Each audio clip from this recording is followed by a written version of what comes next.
Good morning everyone, my name is Renu Sharma and I am here to tell you all about verb.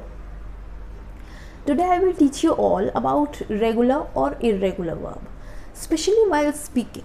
In spoken language, we mostly use tenses, and in tenses most of the time or mainly we use different types of, or you can say different forms of verb.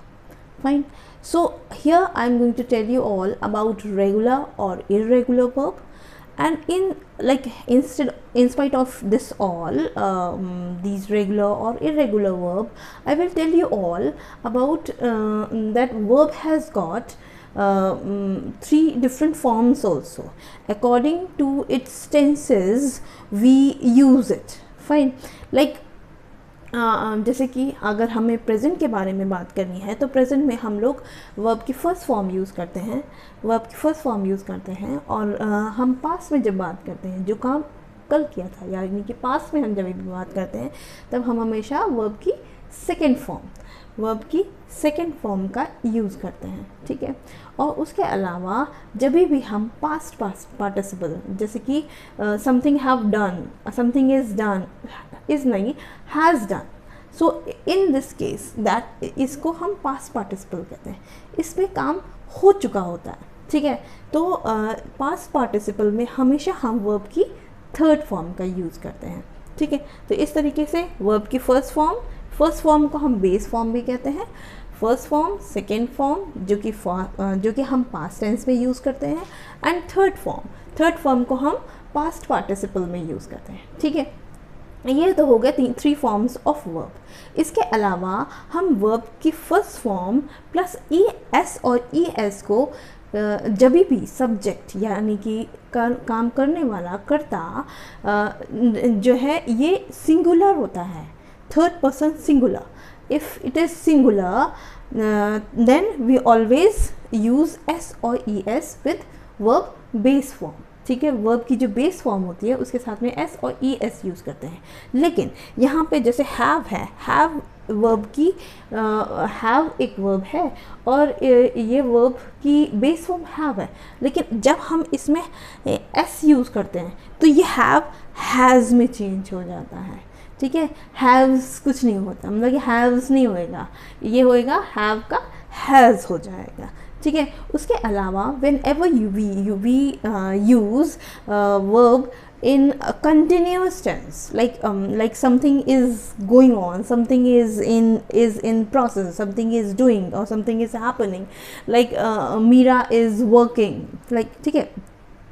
And this is called present continuous tense. तो when it is continuous, so what happens कि हम verb की ing form को use करते हैं. तो this is called verb की verb first form plus ing. इसको हम verb की ing फॉर्म भी कहते हैं, या फिर हम इसे gerund भी बोलते हैं. ठीक है. तो चलिए अब हम लोग जानते हैं कौन से रेगुलर वर्ब होते हैं और कौन से इरेगुलर वर्ब होते हैं.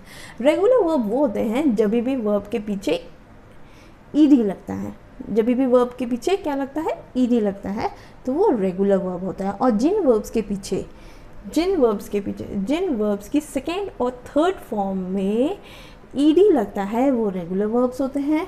और जिन वर्ब्स के सेकेंड और थर्ड फॉर्म्स में आर डिफरेंट, यानी कि उनके पीछे ed नहीं लगता है या वो खुद सेम हो जाते हैं, जैसे कि कट, तो ये क्या है, इरेगुलर वर्ब है, क्योंकि ये सेम है, इसमें ed नहीं लगा है, ये इरेगुलर वर्ब है. जैसे कि ये है हैंग, हंग, इसमें भी ed नहीं लगा है, तो this is also irregular verb. But work में ed लगा हुआ है, दिस इज़ रेगुलर वर्ब.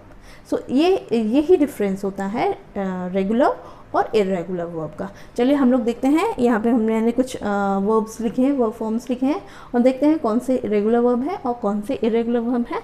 हम लोग देखते हैं, इसमें आइडेंटिफाई करते हैं. चलिए, first is work. For work ed लगा हुआ है सेकेंड फॉर्म में और थर्ड फॉर्म में, that means it is regular verb. ठीक है. तो I have written here regular. ठीक. एंड इसका थर्ड पर्सन सिंगुलर में ये वर्क्स हो जाएगा. ठीक है. और ये इसका इंग फॉर्म है. Next is hang. हैंग का मतलब है किसी चीज़ को लटका देना. ठीक है, किसी चीज़ को लटकाना, जैसे फ़ोटो फ्रेम को लटका देना, या फिर like something if you hang necklace somewhere, so this hang जो है ये इसका मतलब होता है लटका देना। इसका सेकेंड फॉर्म है hang, third form is hang, and इसका हम जब थर्ड पर्सन सिंगुलर के साथ हम यूज़ करते हैं तो हैंग का हैंग्स हो जाता है, ठीक है, एस लग जाएगा। और वही हम जब इंग फॉर्म यूज़ करेंगे यानी कि कंटिन्यूअस में, तब ING जोड़ के इसको हैंगिंग बना देंगे, ठीक है। Next is cut.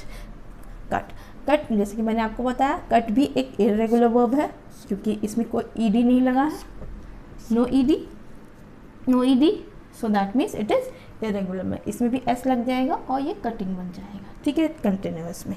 उसके बाद में हमारे पास, जैसे कि मैंने बताया था, कुछ वर्ब ऑक्सिलरी वर्ब्स भी होते हैं जो कि sometimes they become main verb और sometimes they work as auxiliary verb, sometimes they work as main verb. जिस उनमें से डू, बी, हैव, ये ऐसे हैं जिनको हम एज अ मेन वर्ब भी यूज़ करते हैं कभी कभी, और कभी कभी हम इन्हें एज अ हेल्पिंग वर्ब और ऑक्सिलरी वर्ब भी यूज़ करते हैं। जैसे डू का डिड, डन और डज हो जाएगा, जैसे कि इसमें ed नहीं लगा तो ये भी इरेगुलर वर्ब है। बी का सेकेंड फॉर्म है वॉज, वॉज एंड वर।